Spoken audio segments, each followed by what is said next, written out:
As of this moment, the machine of judgment grinds on, sorting the world into neat columns of ally and enemy, saved and condemned. But what happens when the one you are asked to judge is not a person at all, but a reflection, a puppet whose strings are pulled by a grief so profound it has reshaped reality itself? You are asked to decide who deserves forgiveness when the face of the accused may not even be their own. This is not just a character analysis. It is a study of how memory becomes machinery and how grief can be weaponized into a force that changes the world. Your world collapses to the cold, echoing halls of Snezhnaya, a nation built on the promise of seizing control from indifferent gods. Here, your attention is fixed upon the seventh of the 11 fatui harbingers, a figure known only as SANDRONE, the marionette. Every piece of information comes to you through filtered channels, each demanding a verdict. The official broadcasts from your fellow harbingers deliver daily criteria for judgment that feel authoritative, painting a picture of a cold, unstable genius. Yet whispers from the shadowed corners of Tevat hint at a darker, more tragic truth, a story of loss and desperate creation buried under centuries of ice and sorrow. You distrust the institution and its cruel calculus, yet you still follow its rules because survival in this hierarchy seems to require complicity. You must sort the intel, weigh the testimony, and decide if the monster you see is real or merely the shadow cast by another. Day 1 begins with the first piece of evidence, a public record from a moment of supposed unity and grief. You are watching a memory, the winter night's lazzo, a somber gathering for the fallen 8th harbinger, La Signora. While the others, even the most cynical and self-serving among them, close their eyes in a shared moment of respect for their fallen comrade, Sandrone does not. Her eyes remain open, her expression unreadable, a silent defiance in a room thick with mourning. This refusal to participate in the ritual costs her nothing tangible, yet it purchases her immediate suspicion. It is an act of social severance, turning scrutiny into a weapon you now wield against her. Then you hear her voice, a sharp, dismissive sound cutting through the banter of Pulcinella, Pantalone, and Arlecchino. She declares their exchange laughable, a trivial performance unworthy of the gravity of the moment. The explanations for her behavior sound reasonable at first. Perhaps she saw their grief as performative, a hollow display from agents of a cold empire. But then you notice the deeper implication. Her reaction does not just criminalize their hypocrisy, it rejects the very idea of shared human connection. The rule she enforces is not one of respect for the dead, but of intellectual and emotional superiority. Her silence is not a safeguard, it is a story about who belongs in her world and who is merely an actor playing a foolish part.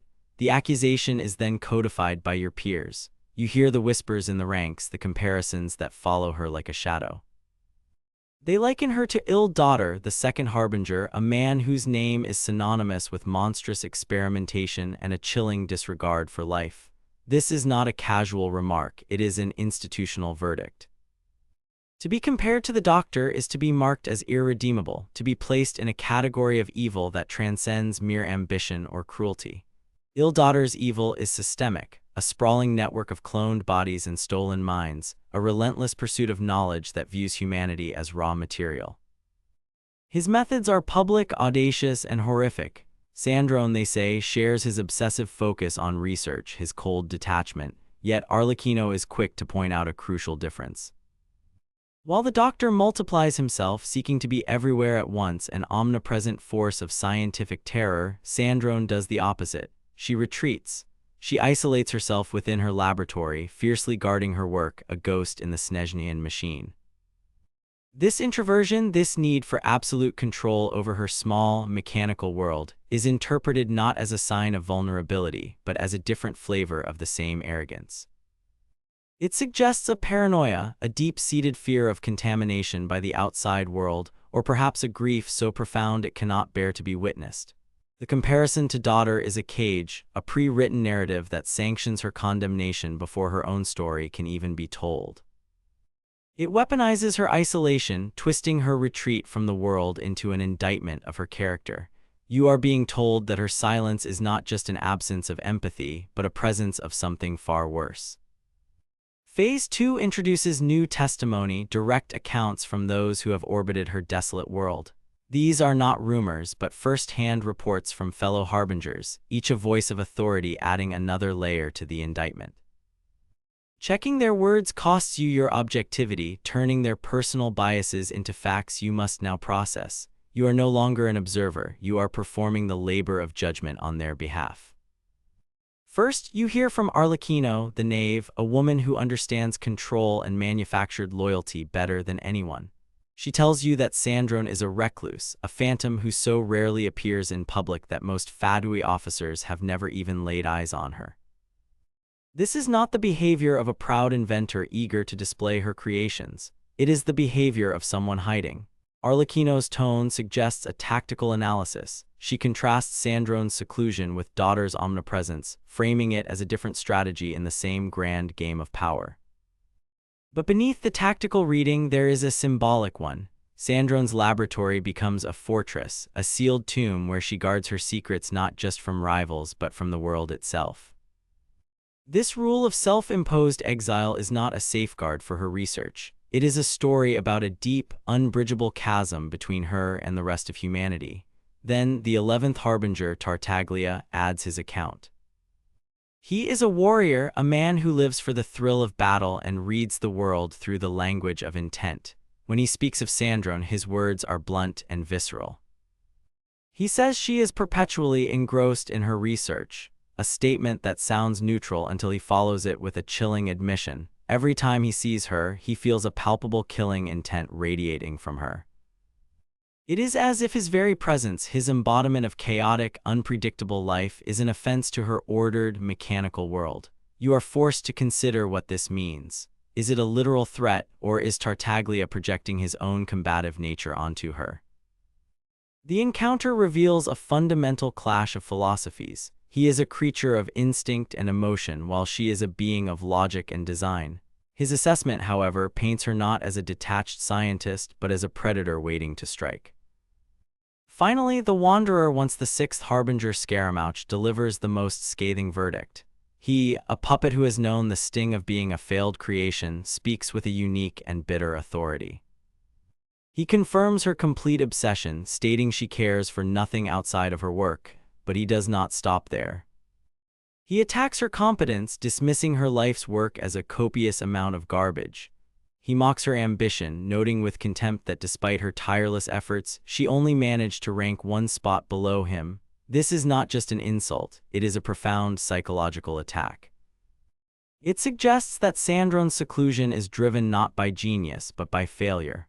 That she over-engineers, chases impossible ideals, and wastes her brilliance in a desperate, fruitless pursuit of perfection. The Wanderer's words introduce a new, corrosive element into your judgment, the possibility of insecurity.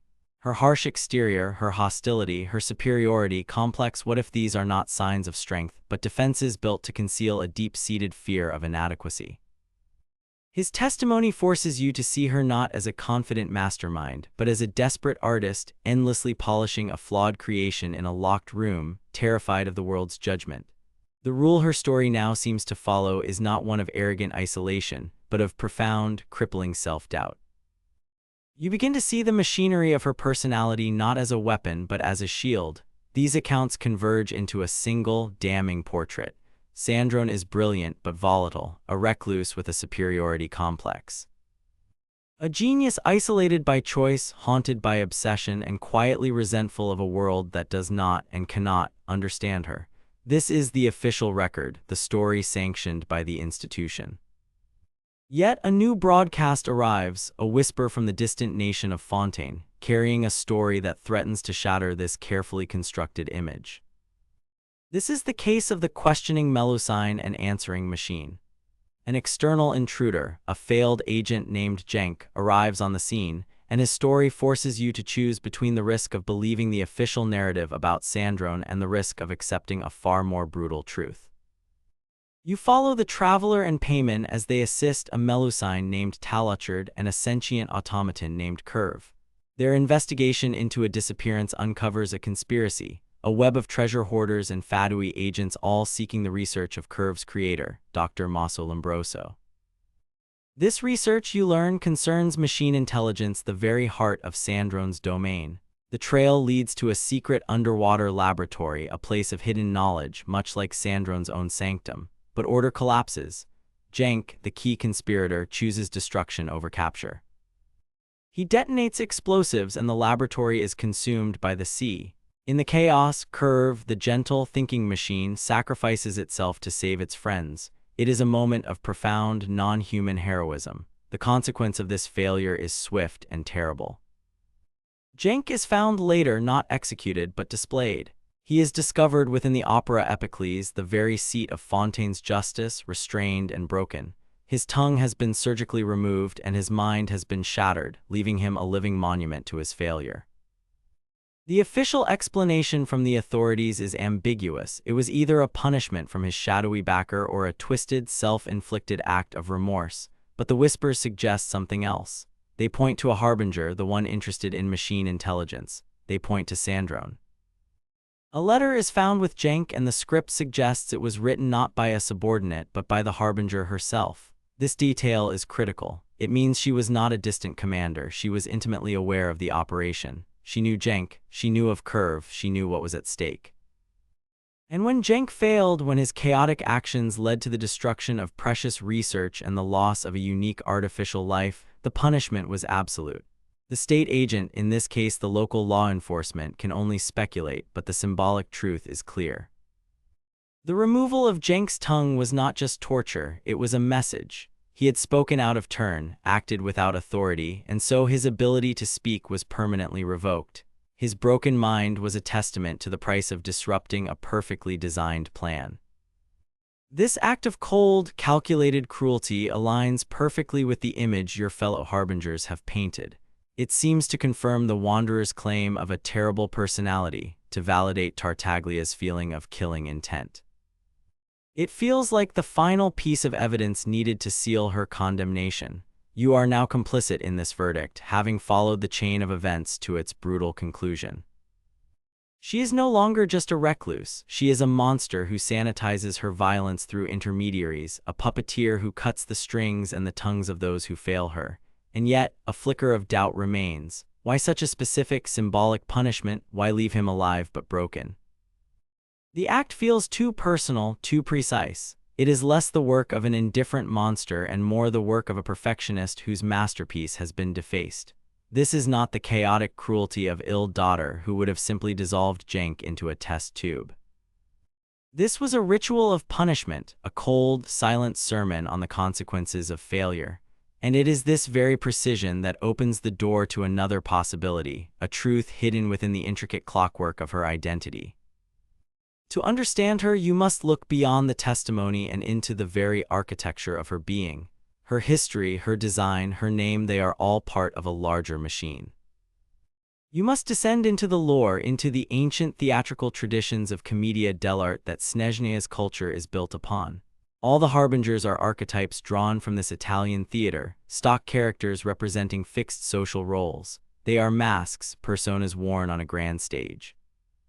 You discover that the original Sandrone was a clever, crude, and cunning peasant. He was a voice for the oppressed, a trickster surviving against a world that mistreated him. He was not a villain, but a survivor. Later in the tradition, he was joined by his wife Pulonia and their son Escorgigilo, forming the Pavironica family. And here is the crucial detail, the gear that turns the entire mechanism. These characters were often performed as literal puppets, marionettes on a stage. This knowledge reframes everything. Her codename, Marionette, is not just a title, it is a literal description. You see her in your mind's eye, always accompanied by a towering, modified ruin machine. The machine is her guardian, her weapon, her constant shadow. But what is its true purpose? Then you look closer at Sandrone herself. Her features, her posture, her uncanny stillness, they are familiar. You have seen them before in every nation across Teyvat. She bears a striking resemblance to Catherine, the automaton receptionist of the Adventurers Guild. The same placid expression, the same precise, inorganic grace. A theory begins to form, a shocking but elegant solution. The headquarters of the Adventurers Guild is located in Snezhneya, the heart of the Fatui's domain. What if Sandrone did not just build automatons? What if she built the Catharines, modeling them after her own form, creating a vast, continental network of spies and observers who see everything, report everything, all while wearing a friendly, helpful facade, but the rabbit hole goes deeper. You see the image from the Song of the Welkin Moon, a rare, clear glimpse of her. On her back is a giant, ornate key, a wind-up key for a clockwork doll. At the same time, you recall the detail on every Catharine model, a small, subtle keyhole at the back of their necks. Is Sandrone the master key, the one who winds and controls them all, or is she one of them?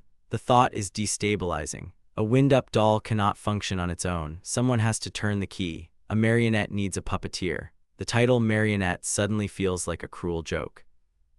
If the woman you have been judging, the figure of Sandrone, is merely the puppet, then who is pulling the strings? The answer lies buried in the history of Fontaine, in a story of genius, grief, and a desperate attempt to defy death itself. The trail leads you back 400 to 500 years to a man named Alain Guillotin. He was a brilliant inventor, a founder of the Fontaine Research Institute of Kinetic Energy Engineering, and the creator of the clockwork mecha and the arc energy system that powers the nation. He was a pioneer of what you would now call artificial intelligence. His legacy is everywhere in Fontaine, a testament to a mind centuries ahead of its time. Alain and his sister, Mary Ann, were orphans, raised at the Narcissus Institute alongside other future luminaries. Mary Ann grew into a kind, justice-driven woman, while Alain retreated into the world of machines, his only true companions. As adults, they found themselves fighting against the very institution that raised them as their friends delved into dangerous abyssal experiments. The Narcissus Ordo sought to dissolve human consciousness to merge minds in a quest for godhood. Mary Ann died trying to stop them. Her death shattered Alain. He lost his sister, his friends, his faith in humanity. He withdrew from the world, sealing himself away in his workshop, and all records of his final works vanished. Legend says he published nothing more, that his genius died with him, but something was built. Something was created in that isolated workshop, born from a grief so immense it sought to bend the laws of nature. And that something may have been Sandrone. You see the only known image of Mary Ann as a child, and the resemblance is undeniable. The face is the same, the puppet is a portrait. The theory solidifies, its terrible logic clicking into place. Alain, consumed by loss, unable to accept his sister's death, built a mechanical surrogate.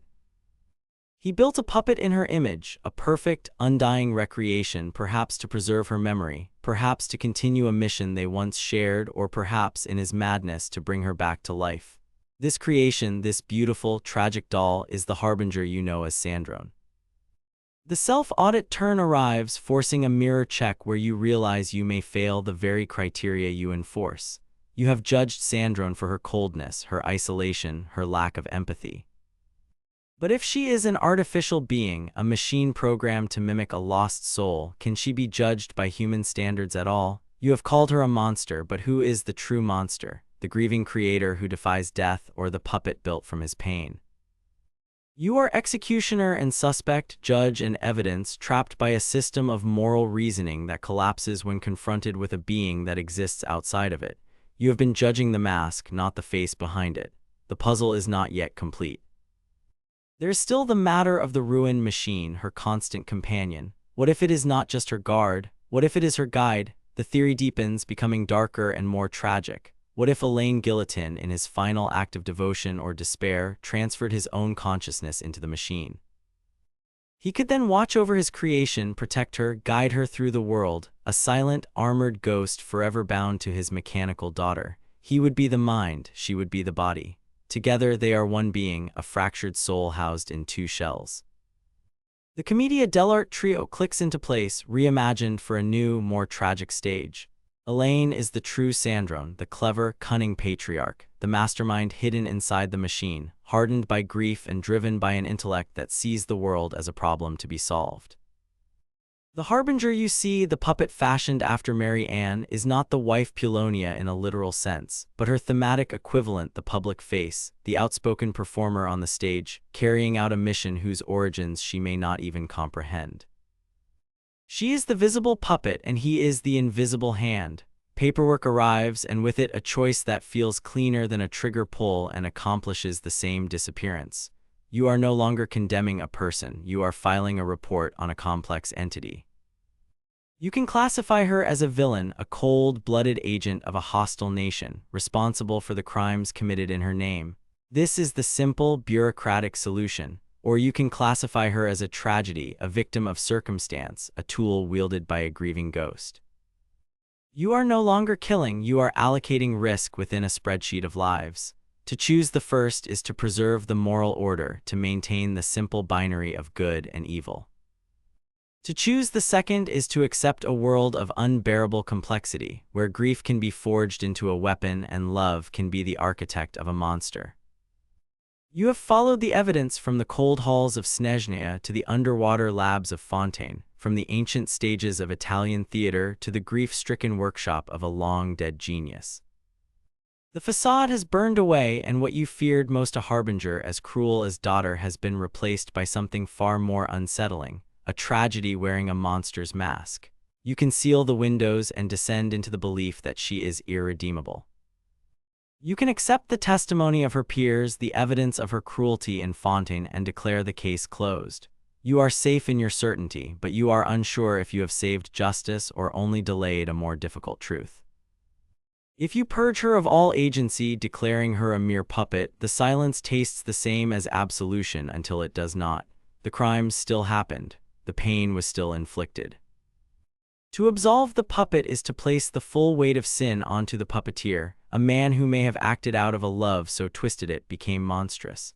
The system does not reveal monsters, it manufactures them by demanding you sort people and things that look like people into lives and deaths. In a world that insists you must reduce every story to a simple verdict to survive, is survival worth the price of becoming blind to the heartbreaking complexity of what it means to be alive?